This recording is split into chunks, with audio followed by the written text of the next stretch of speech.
In this video, you will learn how to get paid early with Walmart. Enroll. Enrolling direct deposit. Sign up for direct deposit through OneWalmart on your local HR kiosk using your bank account or Walmart MoneyCard.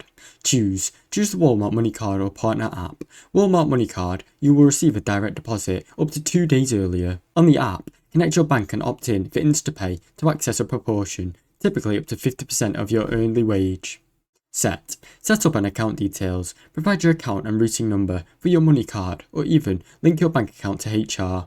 Wait for activation. Activation usually takes 1 to 2 pay cycles. Once active, funds will be available early, depending on your processing times.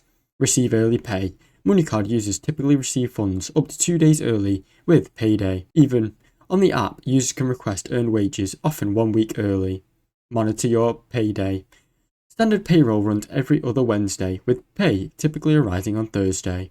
With early pay enabled, you may receive funds early as Tuesday or Wednesday, depending on your bank account and setup. Now you know how to get paid early on Walmart. Thanks for watching. Don't forget to like and subscribe.